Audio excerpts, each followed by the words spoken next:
Good evening, everyone. Thank you for joining us tonight. I'll let our other panelists join. Tonight, I'm joined by some other members of our senior leadership team, and particularly those who are on the student experience subgroup that I've spoken about in previous webinars. So joining me tonight is our Director of Academic Affairs, Mr. Bala, Director of Student Affairs, Josh Doyon, and also our Director of Athletics, Jennifer Viana. And so I want to give them a chance to talk about the work that they've been doing on the student experience subgroup.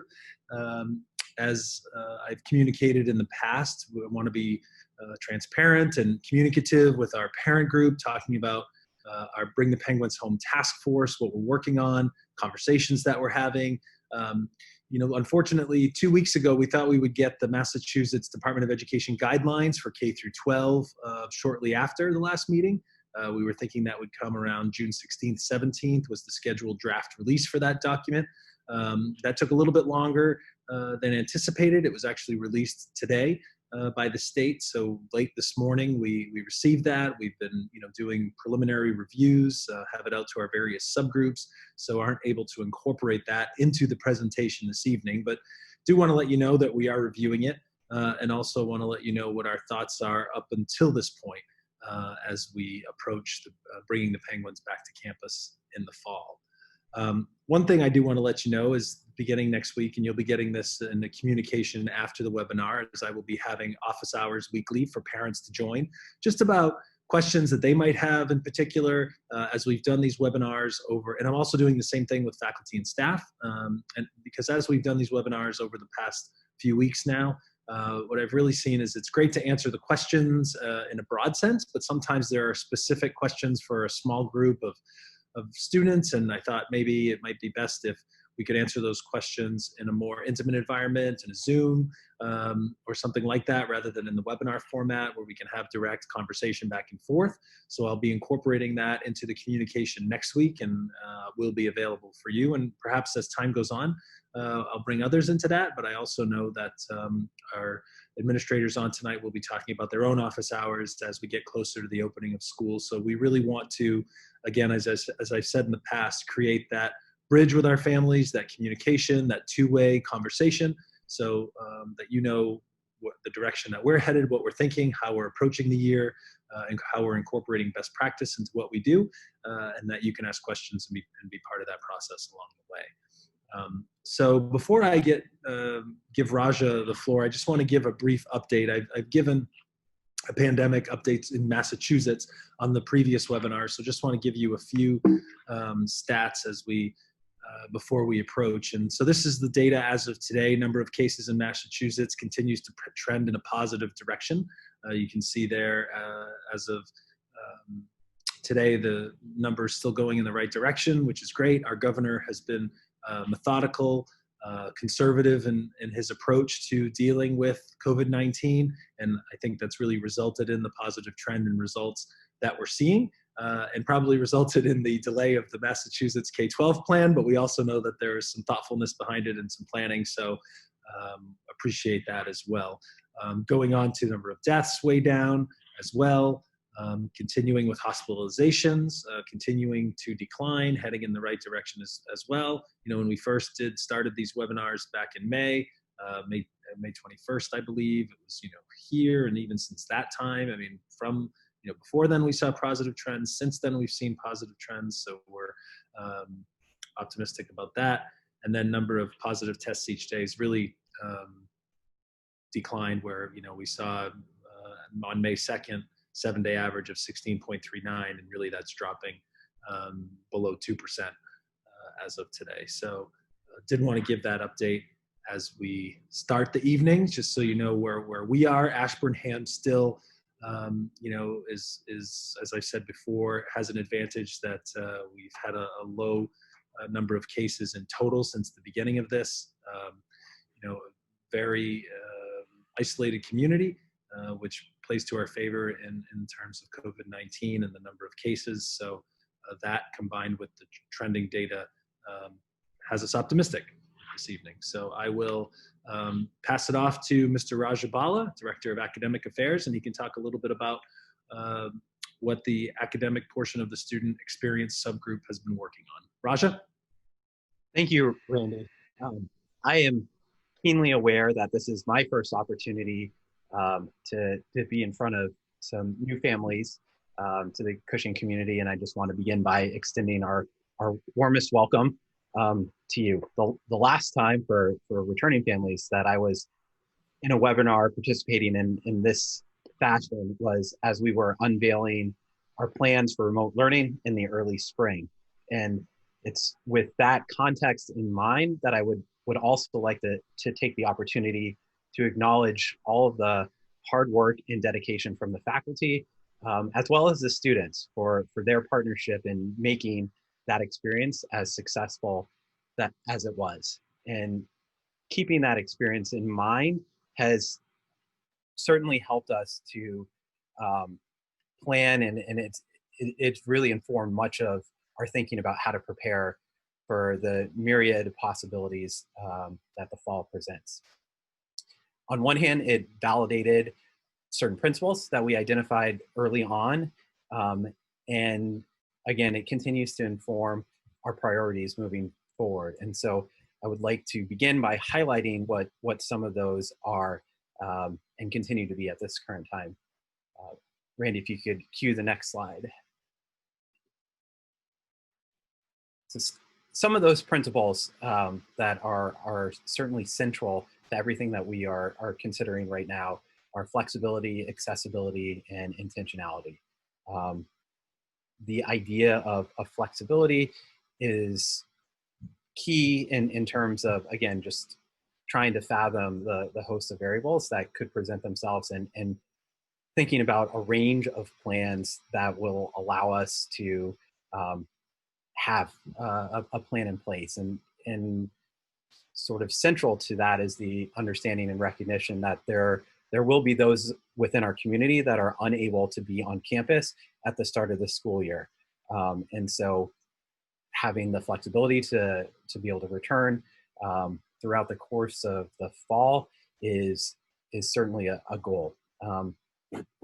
Also thinking about flexibility in terms of our week-to-week experience and the need and the ability to shift from those beginning phases where we're in the red zone that Randy's referred to previously, and then shifting to yellow and then ultimately to green, and having the ability to make those shifts without having any of those changes feel disruptive. Secondarily, the notion of accessibility remains an everlasting priority in our work to live our mission and fulfill the promise of existing for all of our students. Similarly, we continue to explore ways to keep the entirety of our community connected and engaged. And then intentionality speaks to the way that we've been incredibly deliberate about making sure that any of the plans that we're proposing and taking into consideration account for the larger ideals surrounding teaching and learning, and how to best support our students with structures that keep those ideals at the forefront. At the end of our spring remote learning experience, the faculty stayed on for 3 days of continued professional development during what we refer to internally as Cushing Summer Institute. And the theme of that work was imagination. And so all of the work that we did as a full faculty, again, committing to trying to build off of the experience we had in the fall and improve it in ways moving forward, and just trying to think about all the ways in which there are new possibilities in front of us that we can take advantage of. Also forefront in everything that we are considering right now is the continuity of learning throughout the year. And so that continuity exists on a day-to-day basis, a week-to-week basis, a month-to-month basis, and ultimately a semester-to-semester basis, so that how we start, the journey that we begin at the beginning of the year continues in meaningful ways all the way through until the very end. And as an extension of that continuity, having it exist for students, whether they're on or off campus or on and off campus. We want to avoid any kind of experience that feels disruptive, disconnected, or disjointed. One of our guiding principles this spring, which is certainly not anything new, but we discovered new ways to promote it, of what I hope is self-evident in many ways, the notion of student agency, especially, again, in terms of thinking about the partnership that exists between students and teachers in terms of what learning and what deep learning and productive learning really looks like. So what that will continue to mean is going further down the track of project-based learning, finding continued ways to extend the element of choice for students in terms of what options are afforded to them, and then even more pragmatically, the ways in which they're able to manage time with support, of course, but maintaining some asynchronous learning and providing students with the opportunity and ability to choose when they want to tackle certain work, and building off that notion of self-pacing. The daily schedule that we will ultimately come up with will take into account guidance from our public health officials, and so we will build in time, longer periods for moving from one class to another, and lunch blocks. But at the heart of what is driving our imaginative possibility about what the daily schedule could look like is the really important takeaway from our previous experience, and recognizing that in spite of our attempt to put together weekly modules for students to progress through during the course of the spring, it, for obvious reasons, became evident that when a student fell behind in one class, they often fell behind in all of their classes. And for whatever reason that may have been that led them to that point.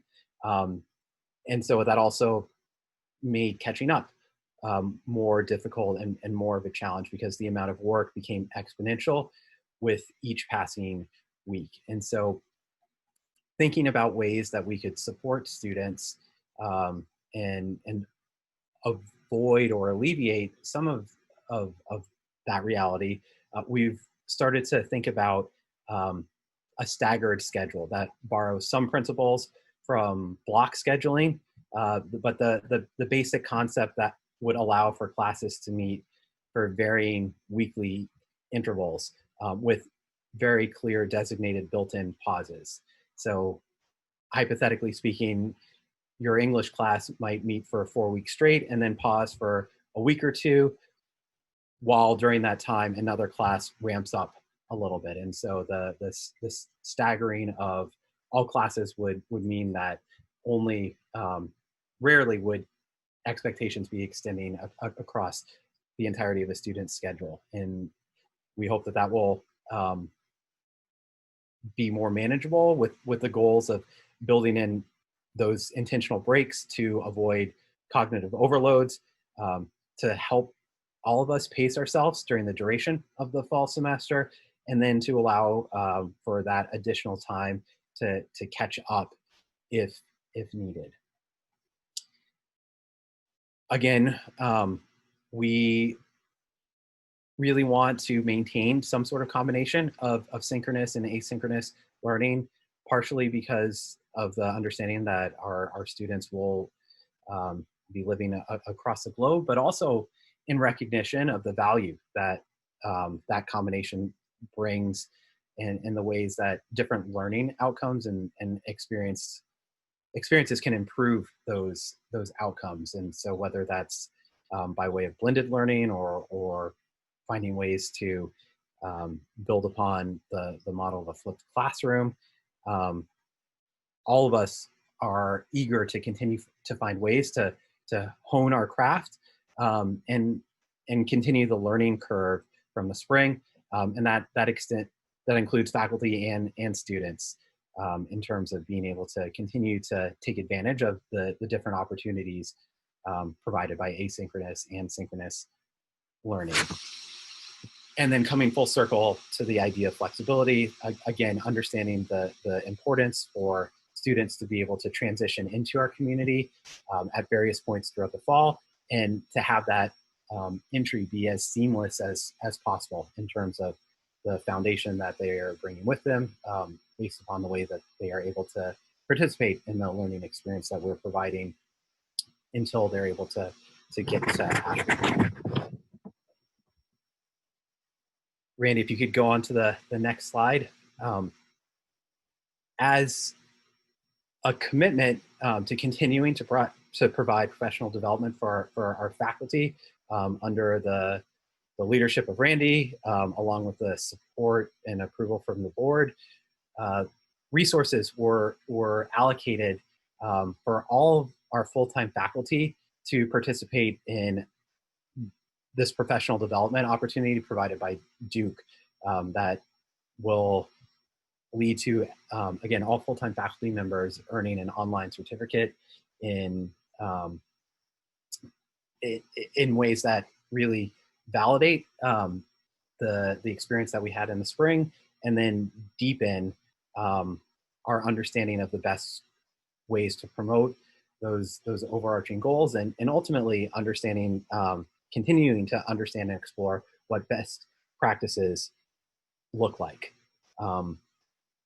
We dove into this work right away, right on the heels of CSI, and the course in and of itself has also provided an excellent model for what e-learning looks like in terms of its modular format, its self-pacing, and then its interactive assessments. Both Mr. Doyen and I completed this coursework, and we're really excited to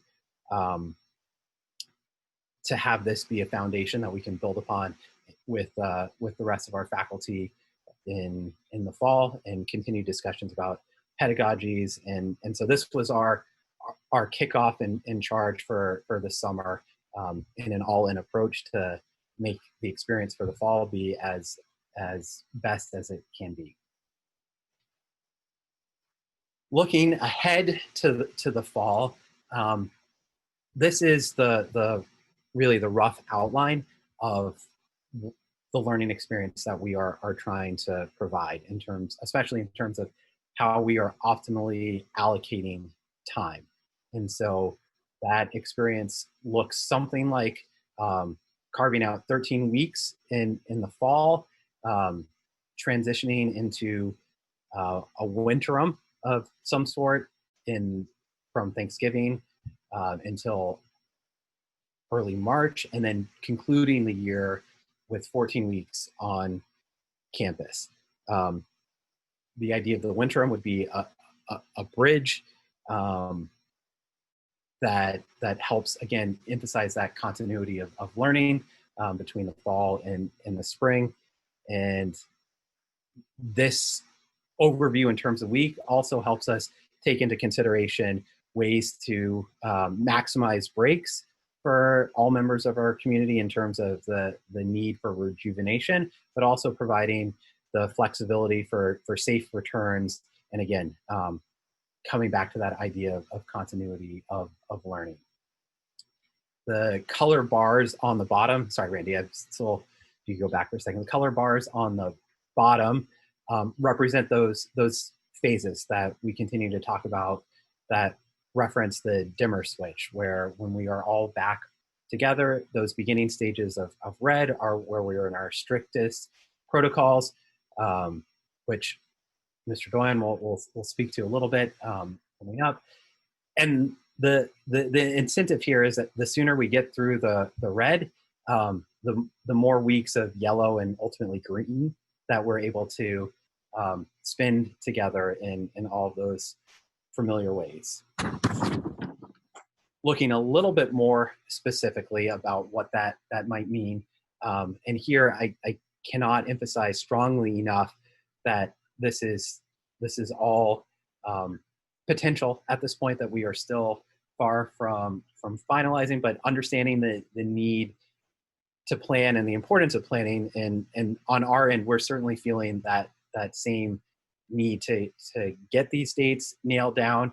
But there's just so many variables that remain in terms of the lead in to being able to repopulate, which ultimately is the first domino that then sets everything else into motion. So again, the idea would be to come back at some point in mid to late August to get those 13 weeks in before Thanksgiving, to provide a Thanksgiving break that leads into a winterim.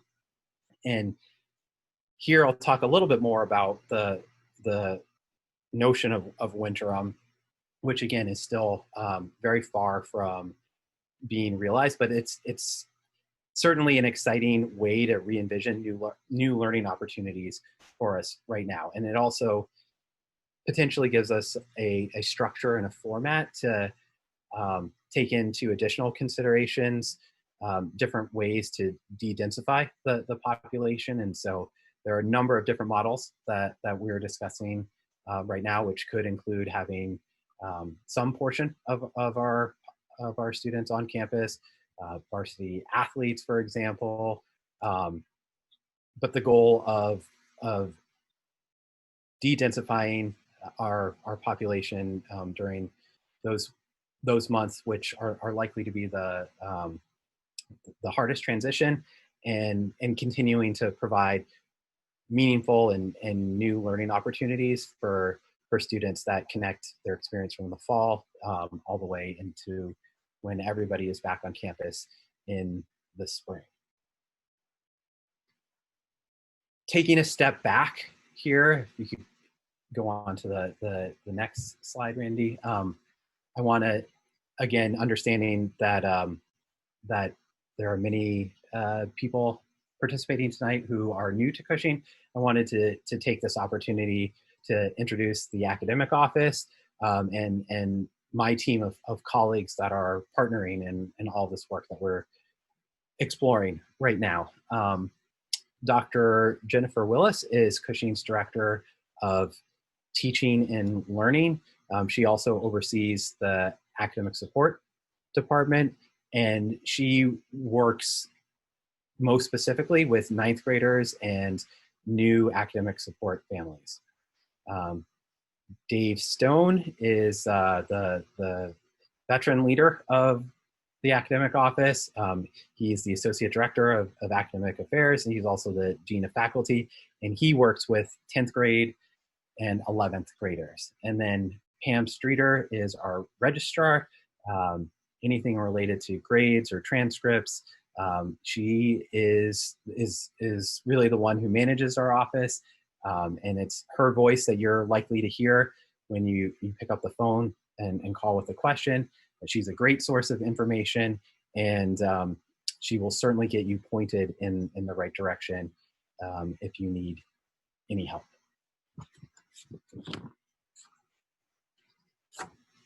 Moving into a little bit more detail, but not wanting to be too overwhelming right now. For new families as well, I just wanted to spend a couple minutes providing an overview of what the course selection process will look like. We're, again, very excited to integrate you into the Cushing community.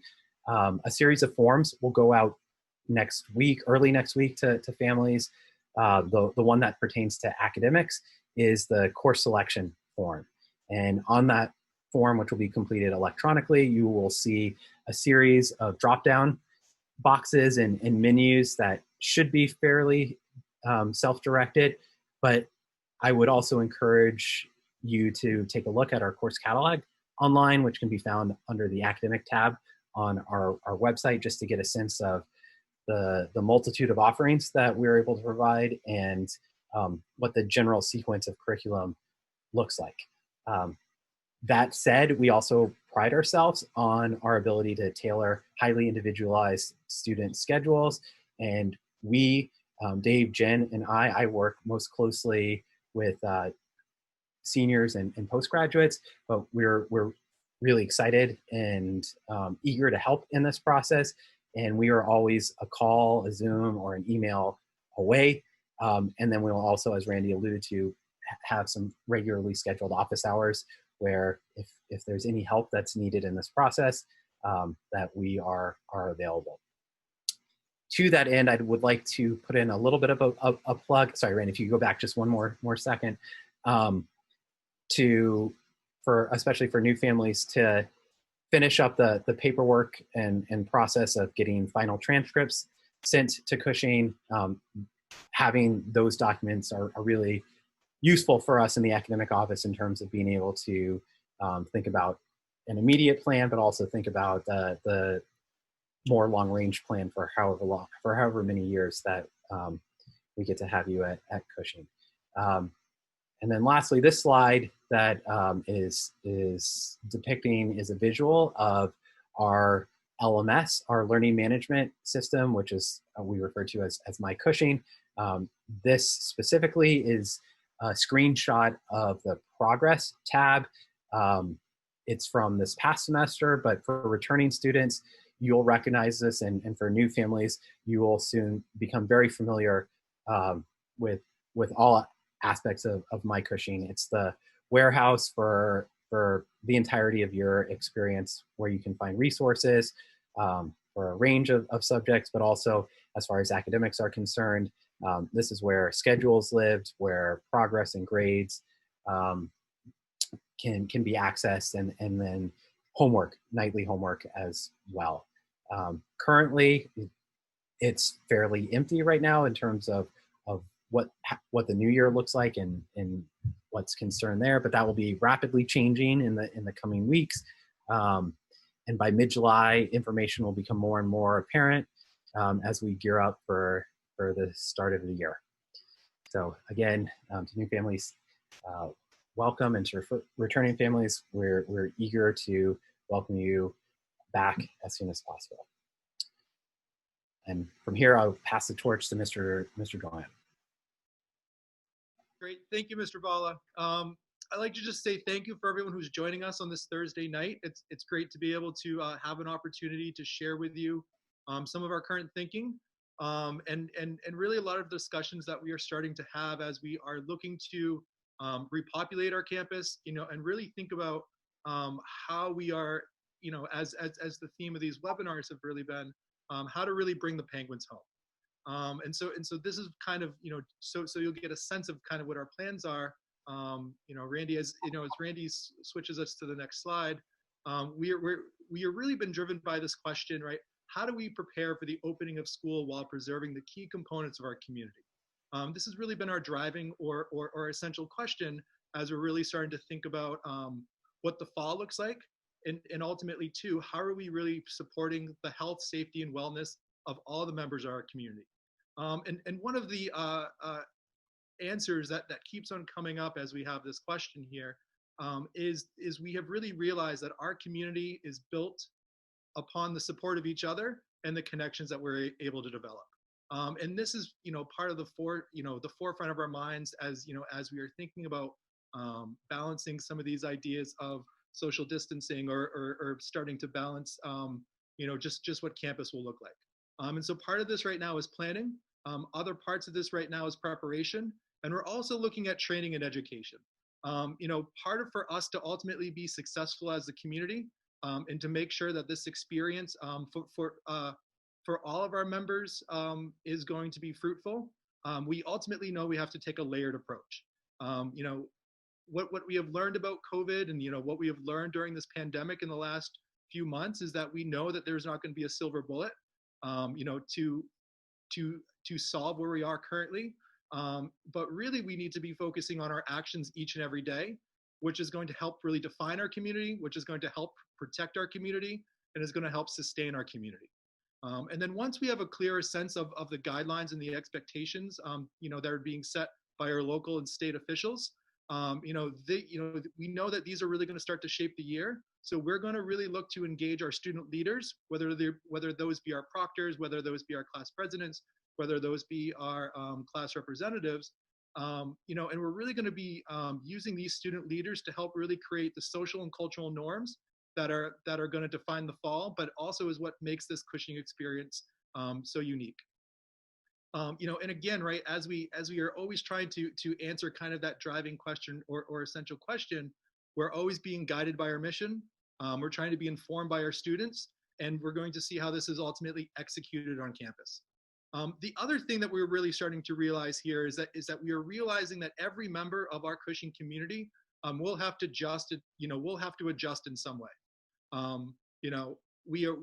As I previous mentioned, we are learning more and more about how COVID spreads, and we have come to realize that we need to have short-term solutions for our long-term success. And with those short-term solutions, I think some of the other pieces that are just going to be key components there. One is going to be flexibility or our ability to adapt, and the other one is going to be accountability.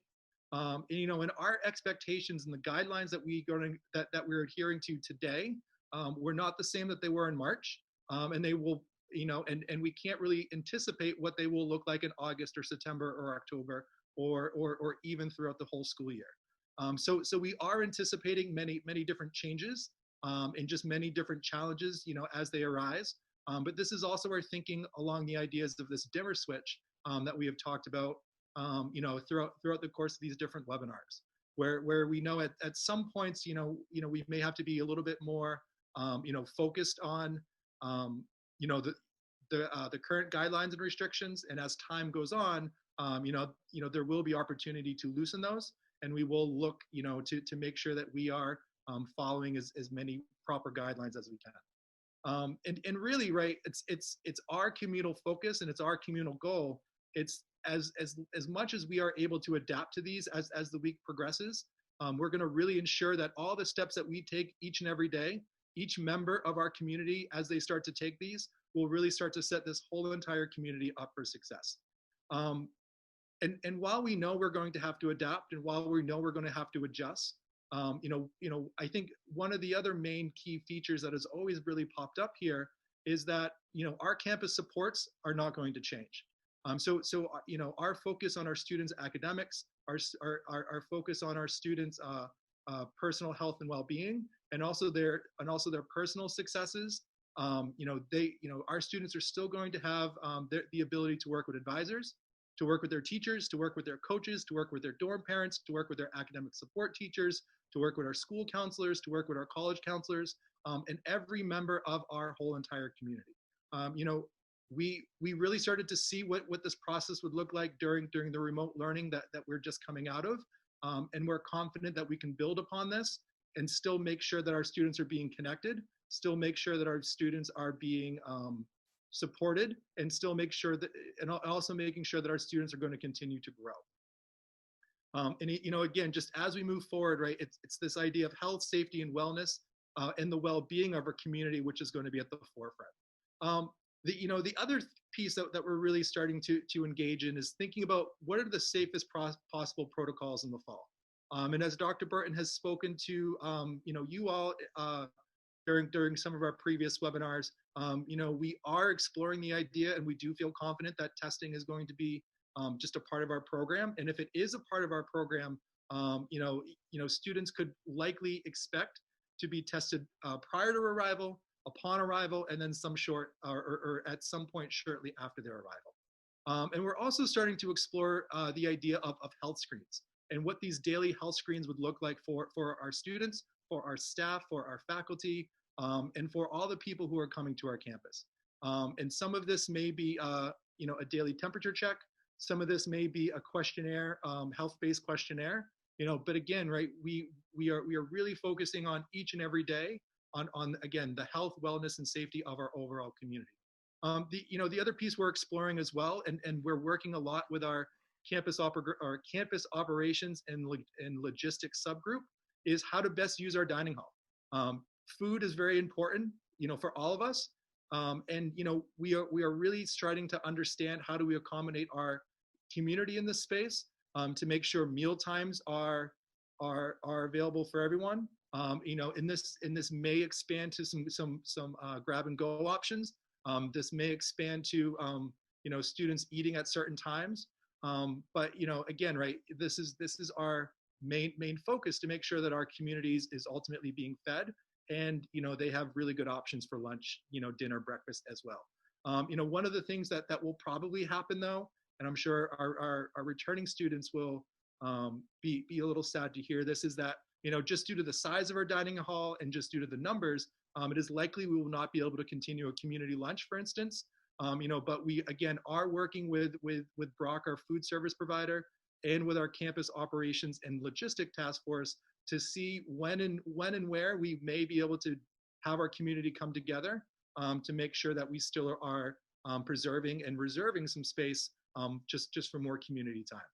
And then the last piece, we're also focused on our day students, and we know the importance of our day students. We know how vital they are to the success of our community, and we are continuing to think about the best ways to integrate them into the community, integrate them into school, and to make sure that they are able to participate and to take full advantage of our campus programming. Thinking about how we're going to build this connection, and thinking about some of these other pieces, one of the things we are going to be looking at here is a virtual orientation. And as we're starting to think about this idea of a virtual orientation, it really goes back to this idea of how do we preserve the key components of our community. And so, with this virtual orientation, we are ultimately realizing that there will be new expectations for everyone. And so while the virtual orientation will be really focused for a majority of the time for the newest members of our community, there will be times when all of the members of our community may be asked to join in. This is typically going to occur in July and August. And it's going to be really one of the first connection points at the beginning of the year where our newest members of our community can start to learn more about campus.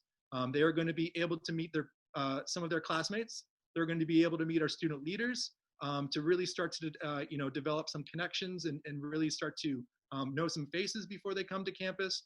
But also too, they're going to be able to meet advisors. They're going to be able to meet faculty members. They're going to be able to meet teachers and start to orient themselves on campus, before they actually get here. And two, right, we're going to include various offices, to make sure that we are building those connection points, and that connection to the school. So when everyone is ultimately here on campus, we can start to build on the success that we're going to have. We've also been thinking about Movin Days, right? Movin Days are a very, very, very important day for all the members of our community. And we're really thinking about how to design these to de-densify, to make sure that families are coming to campus safe. And we're also thinking about too, right, just what is the proper approach for many of the returning students who are able to come to campus to collect their belongings. We may have to be a little bit more scheduled this year, just to make sure that we are balancing families on a hall, total numbers on a hall, and just total numbers in a dorm, right? Because we do not want to create a scenario or create a situation where people won't be able to maintain social distancing, or even just kind of feel comfortable, or just with a large amount of people around. So again, right, once we were able to identify our official start date, we will be sharing our plans on how we will ultimately repopulate campus. And one of the other just really key components of this Cushing experience, mainly for our residential students, we are really starting to explore this concept of cohorts. Why we're really starting to promote and really starting to think about this concept of cohorts is that, part of this idea of cohorting is that it could, or it does foster connections for small groups of students that will most likely be created by a dorm floor. And then once our dorms, have ultimately served as this really central piece for residential life here. And this year, more than any year, I think, these cohorts, as we're able to build them and as we're able to create them, will ultimately serve an additional significance. And this, and as we're thinking about this cohort model, this could also be a way for our students to share meals together. And when the time is appropriate, could also be times to relax any restrictions or expectations that we have on our campus. And then the last one, just to really think about, just as we're moving forward, which would be a part of our virtual orientations, is just we're also thinking about how to really promote good, healthy hygiene habits, and how can we have all members of our community really adhere to social distancing guidelines, and it's something that we can ultimately live by. And so part of our, our thinking around this is creating something to the effect of a compact or a social contract. And kind of the main tenets of it would be ultimately to promote a healthy and safe campus, that all the members of our community would be expected to, meet on a daily basis. And we're understanding that these expectations and behaviors are going to take some time to adjust to. And this is also why we're committed to educating everyone who comes onto campus on what a residential experience ultimately looks like, and ultimately require and ask these expectations, and people meet these responsibilities to make sure that we are being as successful as we can, but also to ensure that we're being as healthy as we can. Again, some of this is going to be dependent on just behavioral change, but we're really going to be asking our individuals this year to think about their actions, and how this is impacting our overall community in terms of, again, our health, our safety, and just our continued success. So I'd like to thank you again for joining us. And you'll see a few forms and information that will come out from our office, the Office of Student Affairs, a little bit more on Monday when all those forms come out. And we look forward to meeting you and having a lot of you on campus soon. At this point, I will turn it over to Jen Viana, our Director of Athletics. Thank you, Mr. Doyon. I'm certainly happy to be here, and good evening. I know a lot of you likely have a lot of questions about athletics and afternoon activities, so I am happy to go through some information that I have. Some of the highlights that we'll be discussing are athletics and afternoon activities, the athletics subcommittee that we have created with a special purpose, our health and safety protocols, planning and preparation, our NEPSAC out-of-season policy, training and development at Cushing Academy, and our recruitment and exposure ideas. So under the umbrella of our student experience committee, we have intentionally formed an athletics committee, which is comprised of 4 of our varsity coaches as well as myself. And these individuals have particular experience that will contribute to our committee. They're incredibly, they're able to network with other high school coaches and college ADs. They're connected, so they're able to ask questions, be engaged on a regular basis, so that they can bring back best practices so that we will consider all fall scenarios and to hopefully plan for a reopen. Our athletics and co-curricular programs are integral to a Cushing education. It really gives our students the opportunity to meet new friends, expand their minds, and engage in challenging yet exciting work among their peers. So some of the afternoon activities that we offer are visual and performing arts, theater, musical theater, dance, ceramics, photography, metalsmithing. We'll also be offering esports, robotics, debate and public speaking, as well as health and wellness and Power Source, which is our strength and conditioning program. We have several layers of athletics, so varsity, junior varsity. We also have a thirds program, which is developmental, instructional programs, as well as recreational teams. In my opinion, our coaches are the best in the NEPSAC. They are former college athletes. We've had a few that have actually played pro. They're doing professional development. They're planning for the fall, and they're very excited to get back to work with our athletes. So we're very lucky to have our coaches. For our varsity programs, they will be sending out summer training workouts if they haven't already, so be on the lookout for that. As a department, we are prepared. Our schedules are set, and we are ready to pivot if necessary. Our facilities are currently being groomed, cleaned, and maintained. Just the other day, we had a company out on our fields, taking great care of them to prepare them for the fall. And we are actively ordering equipment for inventory for our teams, but also for our safety protocols. most importantly, Cushing is ready to play. Let me tell you, I don't think there's anyone else who wants to play more than we do. So if there are opponents that are ready to play as well under the state guidelines, we will be ready as well. So we're really excited about that. So the health and safety protocol, our priority is and will continue to be keeping our students and our community at the forefront for safety and wellness. So what we are doing is in line with what Dr. Bertin has already outlined in several of his webinars, as well as what Mr. Doyon has mentioned. We will be following and monitoring guidelines. So we are following the guidelines from the NEPSAC, which is the New England Prep School Athletic Council.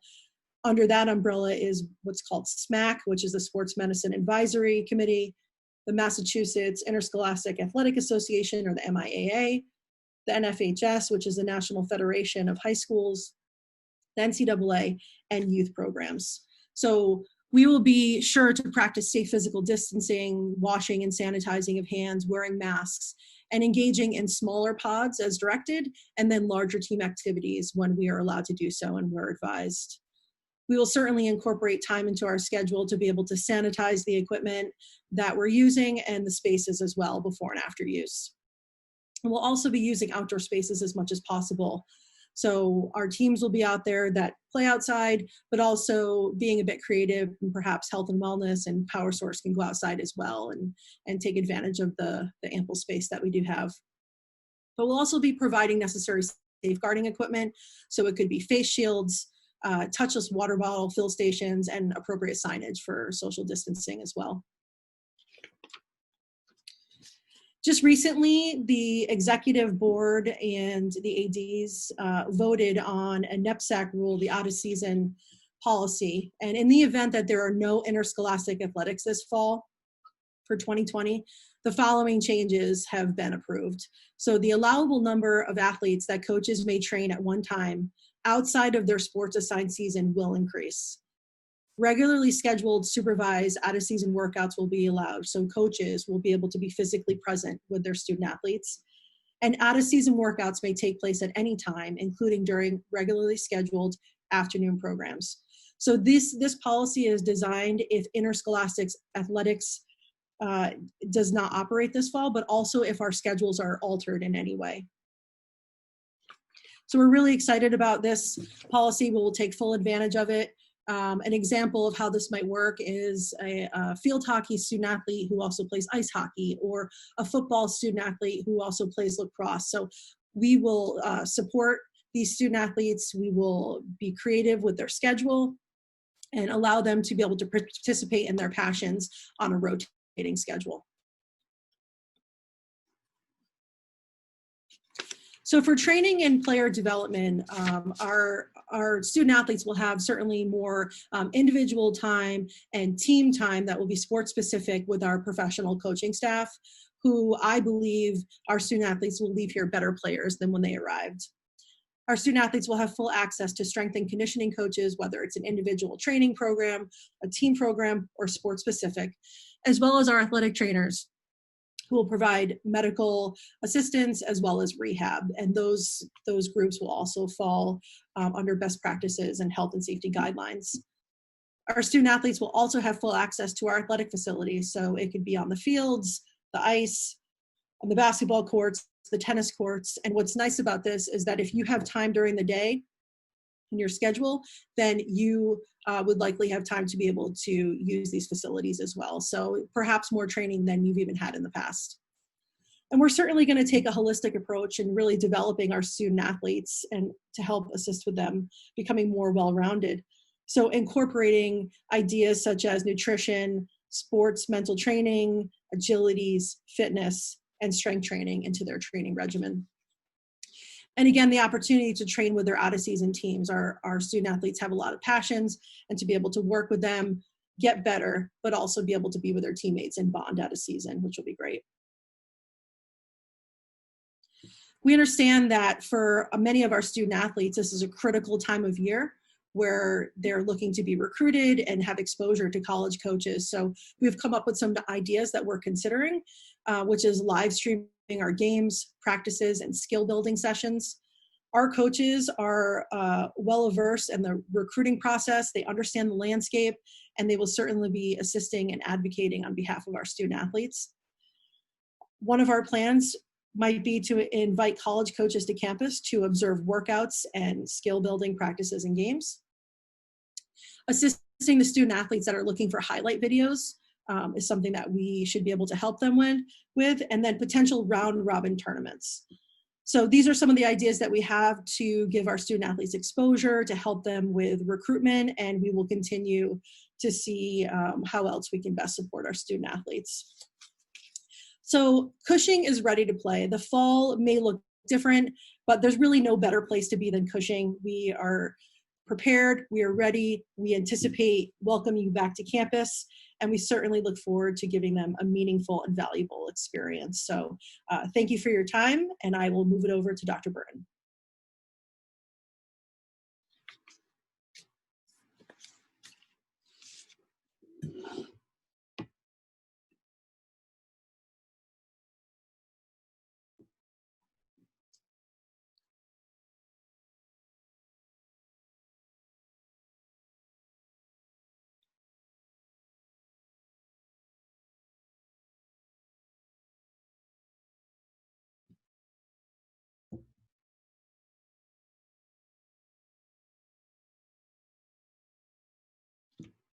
All right, technical difficulties. Thanks, Jen. I was muted there, but as usual, please populate the chat box with questions. And as you do that, I will answer those and get them to our panelists so they can chime in and help with answers as well. At the conclusion of our time tonight, at the conclusion of our Q&A, we have a short video presentation for you of about 2 minutes, so we hope you'll stick around for that as well. And I'll get to the chat box and answer your questions. So there's lots of questions already. The first one is, can baggage now be sent to the school for safekeeping? So if you want to ship things to the school, we're working on a process for that. We will release that information when we have a hard date for the fall. I would say hold on for now. You can certainly get those boxes ready. We will have a process for that, but we're not ready to accept them yet. So if you want to begin packing on your end, but don't quite ship it yet until we give you instructions on how to make that happen, and I hope to do that by our next webinar or during our next webinar or shortly thereafter, we will be able to help facilitate that. Lots of questions about Winterim. So I know we've had a number of conversations, all of us, regarding this with student experience, with the task force, with the steering committee.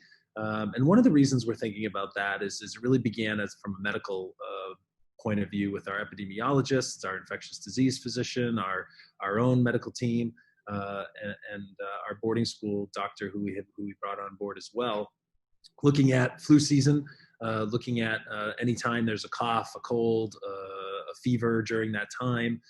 We know living in any community during that time that there are increased instances of colds and flu, and that certainly those are similar symptoms to COVID, and that would need to be treated in that way. And so one of the things was, start a little bit early, end late, have about the same number of time of weeks on campus, maybe have time online, maybe have it on campus during that Winterim time.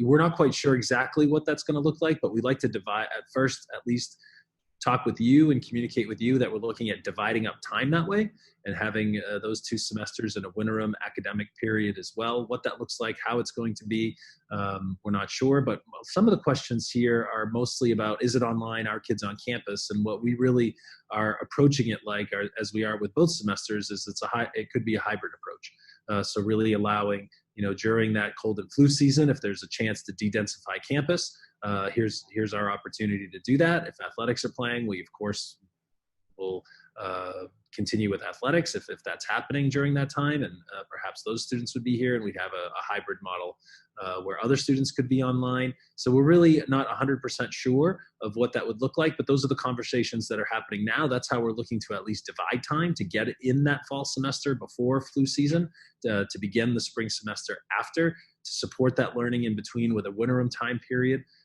which will extend learning, give more opportunities for support.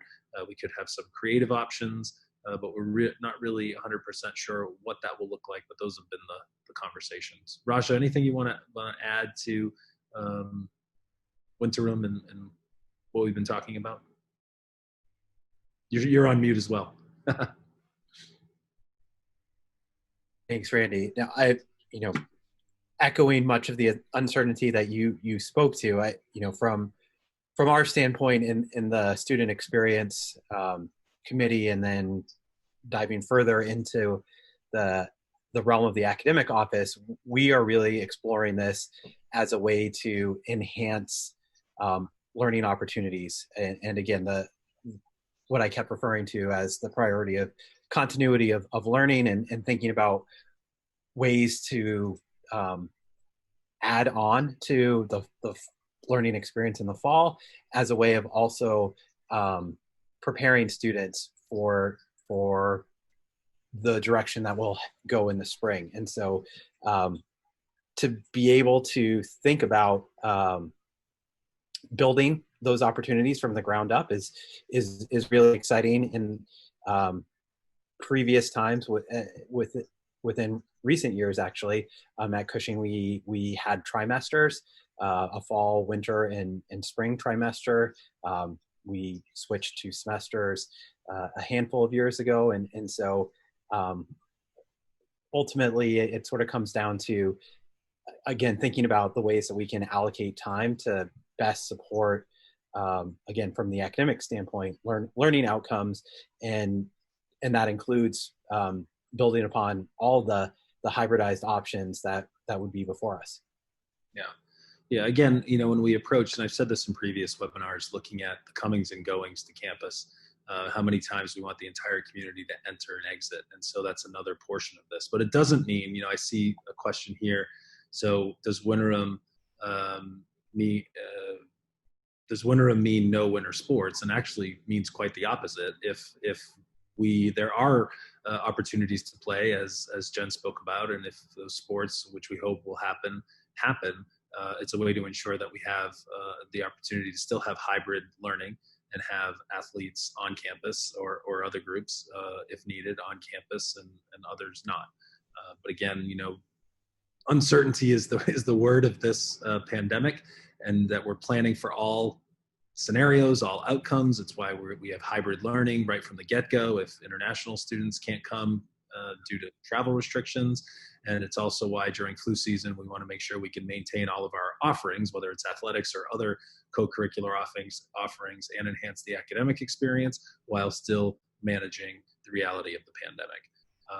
And of course, all subject to change. If the public health situation improves dramatically or continues to trend in the right direction, we also, can shift that and have a normal spring semester. But, it doesn't look like that's the way it's going to go, at least as of now. But we can't predict that. So we want to, again, make sure that we are anticipating every direction that we need to move and be ready to move in that direction, if that makes sense.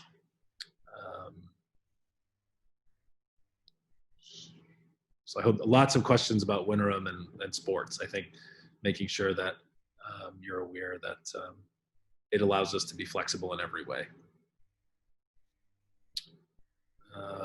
Are you envisioning that during the fall semester, boarding students who live locally can't go home during that 13-week period? And I think that goes back to, if you've been on previous webinars, that dimmer switch, and Raja tonight really spoke to that when he did the red, yellow, green at the bottom of the fall semester, is that at the beginning, we certainly are looking at testing and having students have a point of entry test, and as Josh spoke about, a pre-arrival test and some kind of surveillance test, hopefully. And then after that period of time, we want to restrict movement up until certain markers that we set for ourselves, whether it's a week of no cases or, similar to what states are doing. We're bringing that down to a micro level within our community. And as we are confident that everything's trending in the right direction, we will ease our restrictions as well. But what we are talking about and looking at and getting recommendations from our medical group on is starting in a restrictive mode and easing those in a number of areas, whether it's how we do dining, how we move on campus, how we do program, whatever the delivery is of everything that we do. again, we want to limit exposure in every area and mitigate viral spread. So at the beginning, start in that red, move to yellow, and move to green. And how we do that and how long it takes will depend on so many different interconnected factors that we will be monitoring as students are here.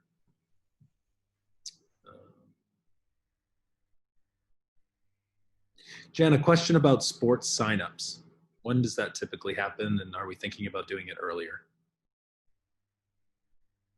Yes, so we will be sending out something through My Cushing where students can identify if they're interested in playing a sport, and then we'll have the coaches reach out to them and give them some more information.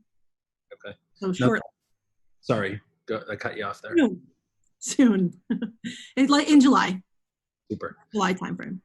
Question about the rink. Will it be open? And I think you spoke about that in your presentation, but just want to repeat that, yes, the rink will be open. There is ice in it.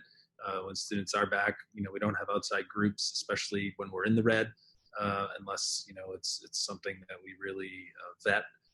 We want to make sure it's a priority for our students here on campus.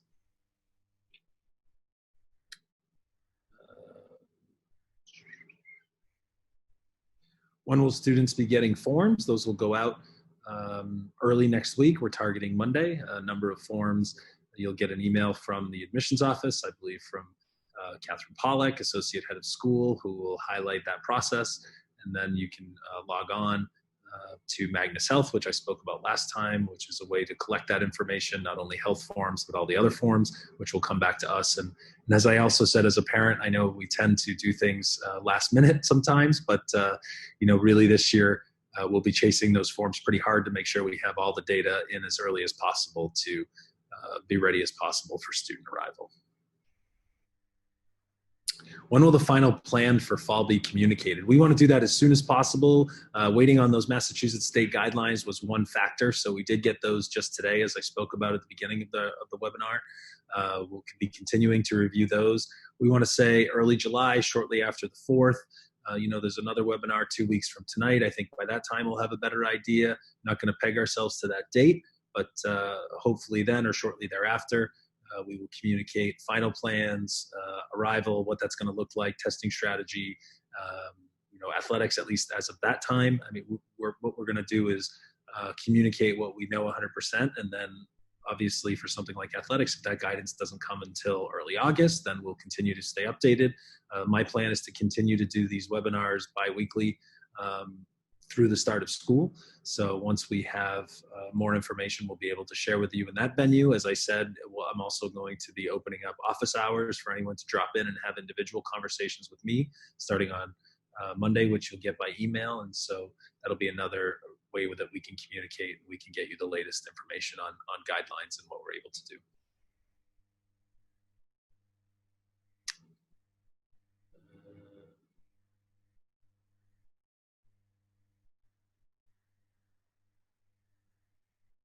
So a few questions about travel restrictions. We know that there are still some travel restrictions and travel bans. We also know that there are ways to travel to the U.S. from various countries, whether going through another country. And some of our families were already making plans to do that. There was a question from a Canadian family here about that border being closed until July 21st, except for essential travel, and some folks are able to do that or not. Certainly, when we resume on campus, we hope that all of our students can join us due to travel restrictions. If they're unable to, as Mr. Bala said, we will be offering a hybrid program, and we'll have more details of that as we progress towards the fall. But our goal is to offer that hybrid program, and we will offer that hybrid program for students who are unable to join, and which a function of that will be to allow them to join, as they can. So maybe 2 weeks, travel ban is lifted, you can come, or 3 weeks, 4 weeks, whatever it is. We want to get you back to campus and bring the Penguins home and make our community whole again.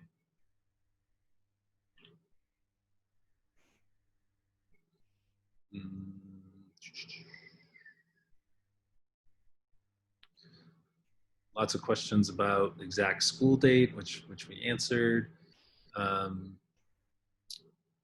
Raja, how are we ensuring the pedagogy component with remote learning? A question that popped up here in the chat just now. You're on mute.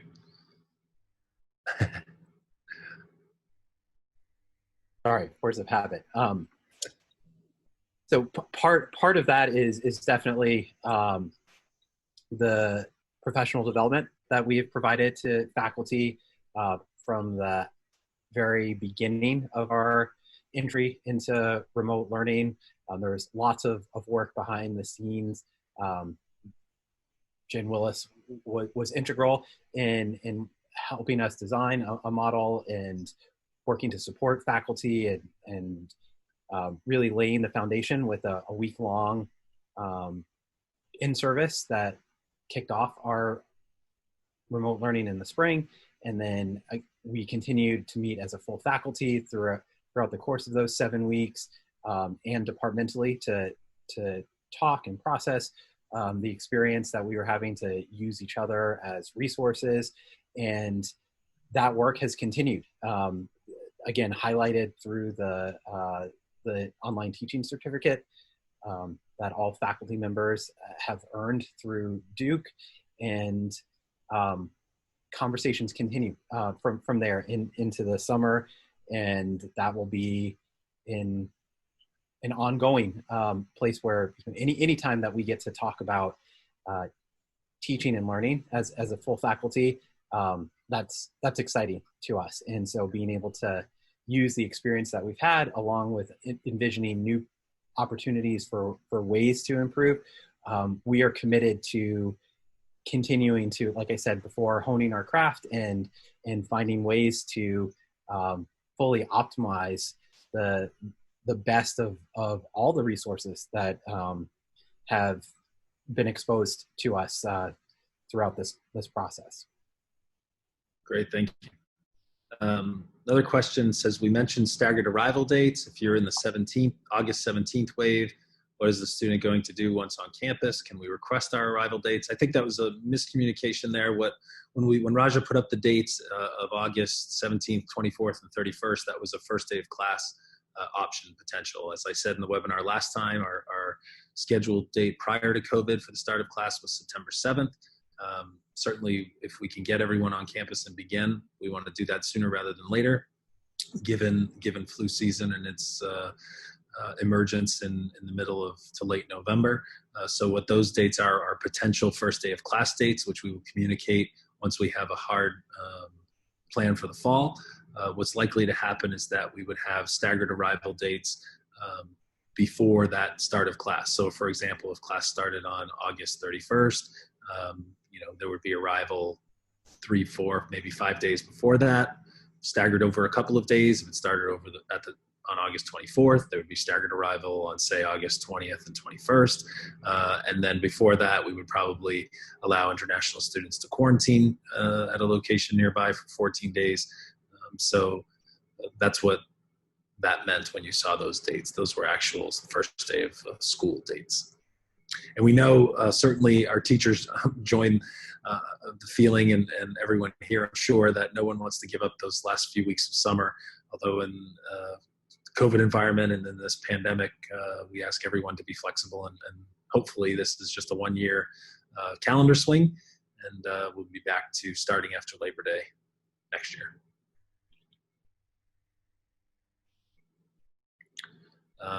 Question about will this be a trimester with Winterim being online learning?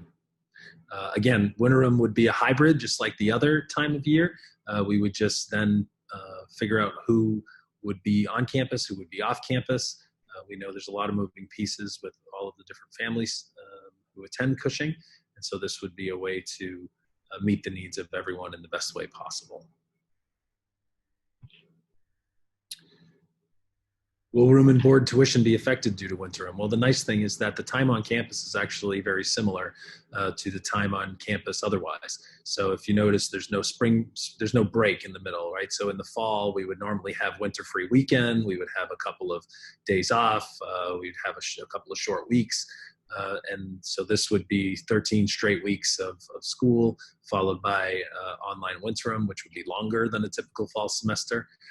And then spring break, when we were talking about, would be backed up before the March date. So there would be no spring break once classes did start in March, and that would go straight through into June, which normally we end in late May. And then online component before that. So the time on campus would be very similar, and actually the learning time would be more. Who will make the final decision on sports? Unfortunately, not us. So we are bound by Massachusetts state guidelines, and all of our opponents are as well. So we are, that's why we keep referring to if we're going to be allowed to play within certain restrictions, and of course we will, but we really have to wait for the state and the various associations to make that decision and set those guidelines.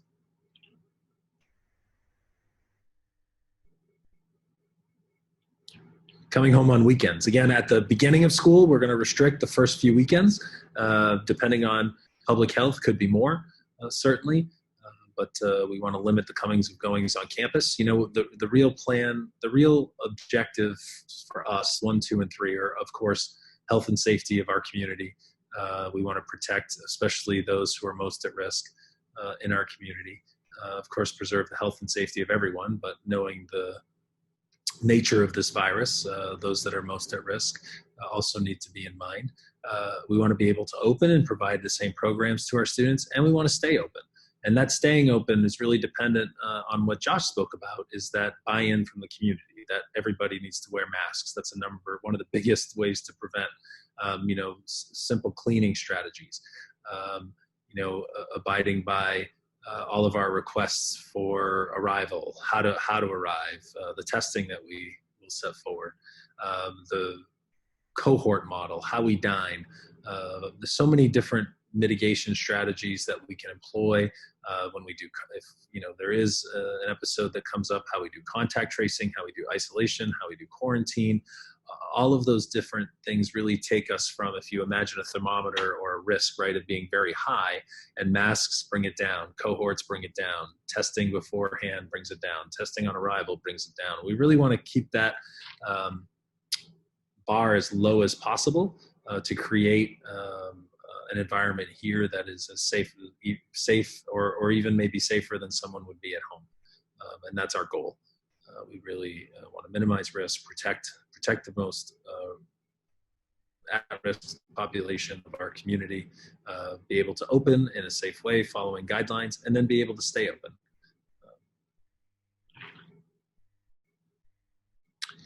Someone here missed the first 2 webinars. Where they recorded? Yes, they are. You can go to cushing.org/coronavirus. All of our communications since January 25th, when we started talking about this to our current families, are there, as well as the recordings from the last 2 webinars.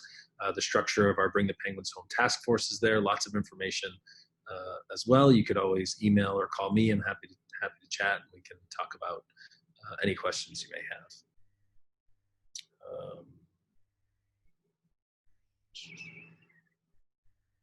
More sport questions. I think we've given those answers about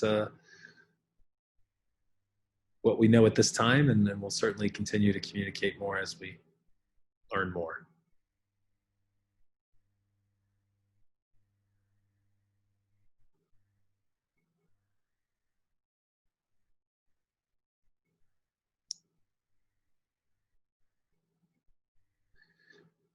Question about, will new students be given Cushing email to access information? Absolutely. That process will start soon. The forms really is the first part of rolling out all the information, and you will see lots and lots of forms coming Monday. So start with that, and then from there, all the dominoes will fall into place. Let me see, there are 60 questions, so I'm just going through patients.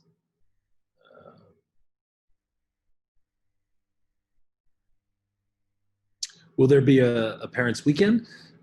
Right now, we're going to say it's going to be a virtual parents' weekend, bringing a few hundred parents to campus. Last year, we had almost 300 people come to campus for our fall family weekend, and I would guess, given the public health situation, not only in Massachusetts, but in other states, bringing people from around the country and around the world to campus, as we're starting to hopefully get into a yellow to green phase here on campus, would not be something that we would want to do or a risk that we would want to take. Again, it gets into that staying open piece and being able to continue to gain positive momentum on the milestones that we set for ourselves. So I would stay tuned for plans for a virtual parent weekend as school begins to open.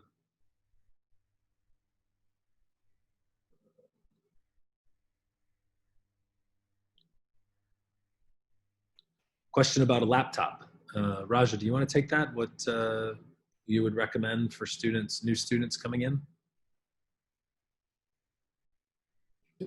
We are able to support a wide number of devices. For the most part, the most common is Apple in iOS, but we are, again, able to support any number of technological options.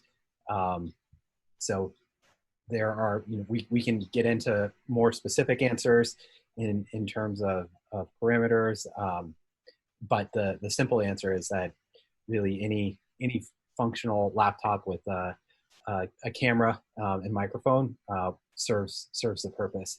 I was answering another question in the chat, Randy, if I might be able to sort of just respond to that as well. In more general terms about technology, our approach continues to be that technology needs to be a tool as opposed to a driver. And currently we are piloting a number of different options in terms of figuring out the right combination of tools and being able to provide teachers with tools that work for them in their classrooms and given their styles and again the best practices that we are learning about supporting students having to learn remotely. And so I did not highlight any of the technology per se during my segment tonight because again, we are the options that are available are truly amazing, and so that's also exciting for us to find the right combination.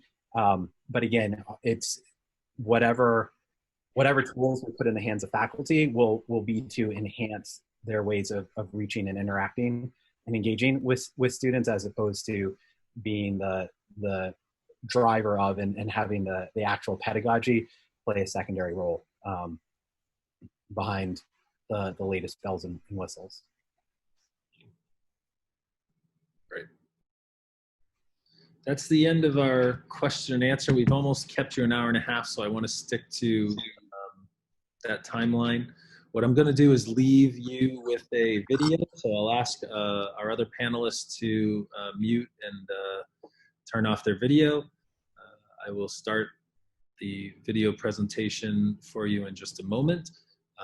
Again, thank you so much for your participation tonight. Thank you so much for your flexibility and your understanding as we approach and try to meet the challenge of this unprecedented pandemic during a time when all of us, I know you've heard the word from a number of places, flexible, you probably heard the word nimble, and those things, really don't describe what we all have been asked to do in various situations that we find ourselves in over the course of the last few months. And I know that as schools and as boarding schools, and I'm sure as universities and colleges, we're asking our families to be more flexible, to join us in the fall, but please know that we are working round the clock with support from our medical professionals.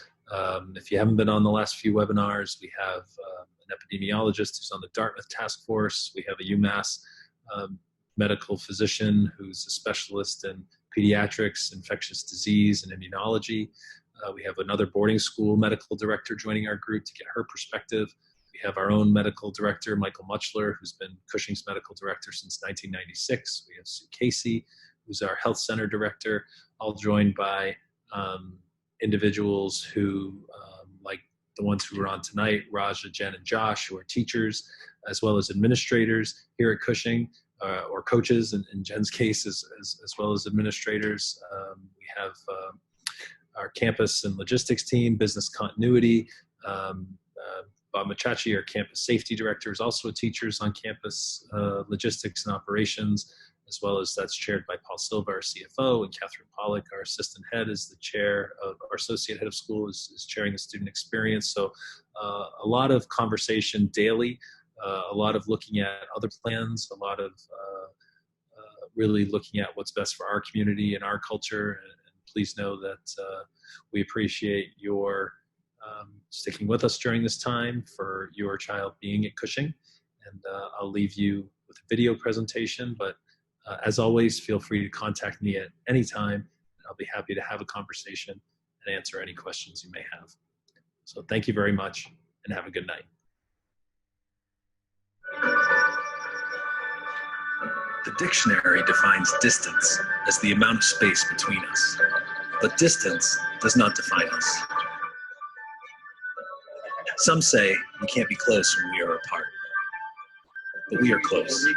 We are close because we are Cushing. From around the globe, you came here to become a penguin. You came to be a scholar, an artist, an athlete, or perhaps all three. You came to walk new paths to exciting destinations, guided by teachers who built your strengths, and cheered by classmates who have your back.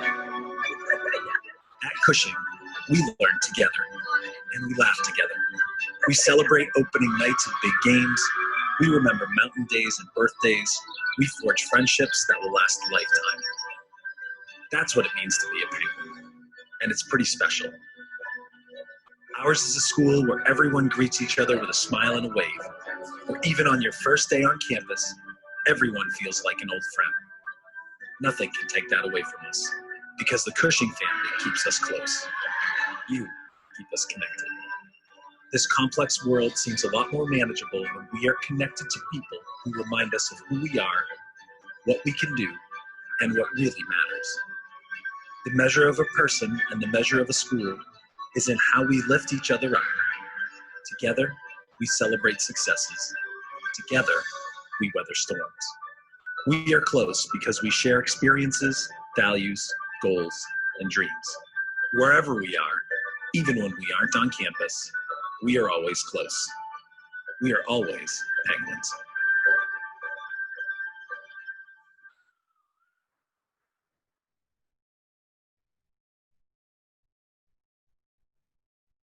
Thank you, everyone. Have a great night. We'll see you next time.